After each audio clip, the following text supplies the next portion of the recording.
You were never supposed to hear this part. Not yet. But if you're listening now, something in you already knows it's time. Let's begin with the truth no one warned you about. You did not stumble into that relationship by accident. You didn't fall for the wrong person. And you weren't naive, weak, or foolish for staying longer than you should have.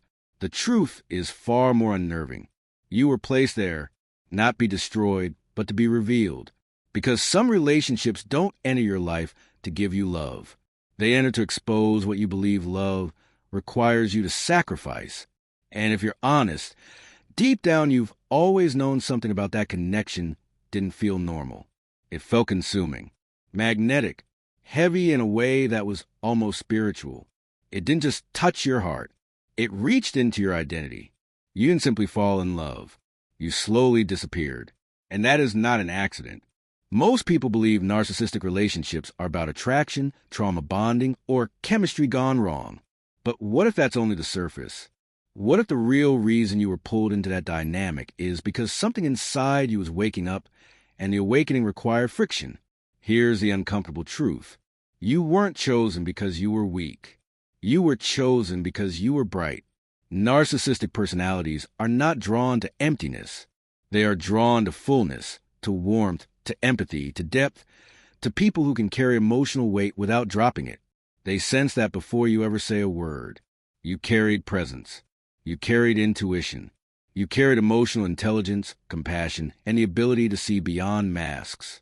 And people who live behind masks feel exposed around people like you. So they move closer, not to love you, but to regulate themselves through you. At first, it felt like recognition, like someone finally saw you. But what they were really seeing was a resource. Your calm regulated their chaos. Your reassurance stabilized their insecurity.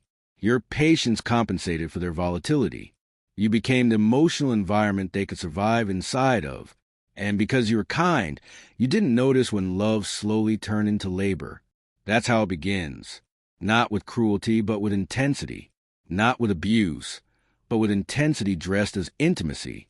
You felt chosen, special, needed, and that feeling is addictive when you've spent your life being the strong one, the understanding one, the one who holds everything together.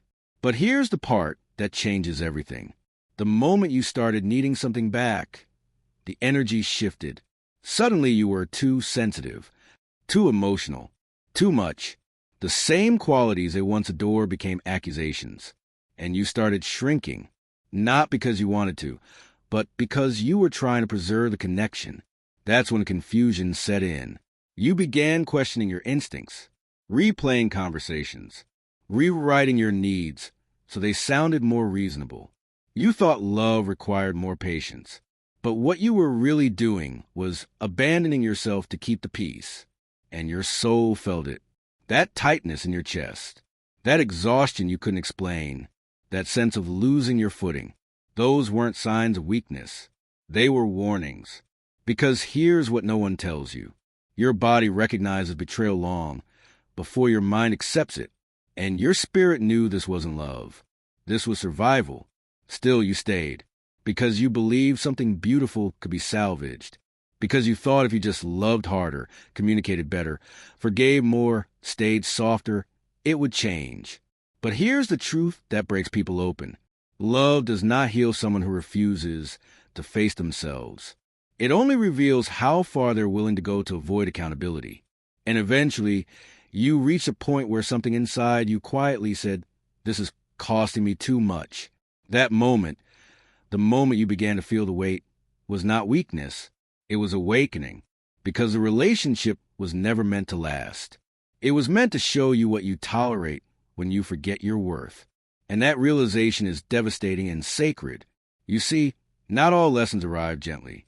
Some come wrapped in confusion, because clarity wouldn't break through otherwise. You were placed in that dynamic because you were ready to confront something ancient within yourself. A pattern. A story you learned long before this relationship ever began. Maybe it was growing up needing to be the emotionally mature one. Maybe love was conditional. Maybe affection came with unpredictability. Maybe approval had to be earned. So when you met someone who mirrored that emotional rhythm, it felt familiar. Not safe, familiar. And familiarity can feel like fate when you don't know another language of love yet. That's why the connection felt destined. But destiny doesn't always mean permanence. Sometimes destiny means exposure. And the moment you began to wake up, the dynamic couldn't survive. You started setting boundaries, not loudly, not dramatically, but energetically. You stopped explaining yourself so much. You stopped chasing clarity. You stopped bending your truth to maintain peace. And that's when everything shifted. The relationship became unstable because it was built on you carrying more than your share. When you stopped carrying it, it collapsed. And here's the part people rarely say out loud. You didn't lose them. They lost access to you. They lost the mirror that reflected worth back to them. They lost the emotional regulator that kept their inner chaos quiet. That's why they reacted the way they did. Not because they love you deeply, but because your absence exposed something they didn't want to face. And still you grieved, not because you wanted them back, but because you mourned the version of yourself that believed love required pain. You grieved the hope you had invested. You grieved the future you imagined. You grieved the version of you that kept trying. And grief is not weakness. It's integration. Because grief is how the nervous system releases a story it no longer needs to survive. Slowly, something new began to emerge. Space, silence, clarity. At first, it felt empty because chaos had trained your body to mistake intensity for aliveness. But over time, the quiet became comforting. You began to hear your own thoughts again. You noticed your shoulders relaxing. Your breath deepened. You stopped bracing for emotional impact. And that's when the truth landed gently but firmly. Peace doesn't chase you. It waits for you to stop running from yourself. And then something remarkable happened. You stopped needing closure from the person who hurt you because you finally understood what the experience was for. It wasn't about them becoming better. It was about you becoming conscious. Conscious of your worth. Conscious of your limits. Conscious of the difference between love and attachment. You realize that love doesn't demand self-erasure. That real connection doesn't require you to perform, prove, or bleed. And you saw something even deeper. You were never meant to stay in that story. You were meant to outgrow it. The relationship wasn't failure. It was an initiation. An initiation into discernment, into self-respect, into a kind of strength that doesn't shout, it stands. Now you move differently. You don't chase intensity. You choose alignment. You don't romanticize chaos. You value consistency. You don't confuse chemistry with safety.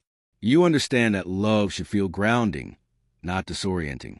And perhaps the most powerful shift of all, you no longer need to be chosen. You choose yourself. That's what this was always about. Not punishment, not loss, not rejection, transformation. You were not placed in that person's life to save them. You were placed there to wake yourself up. And now that you're awake, something inside you knows this is not the end of your story. It's the beginning of a different one, a quieter one, a truer one where love doesn't cost you your peace. And here is a final truth most people never reach. The relationship didn't break you. It revealed you.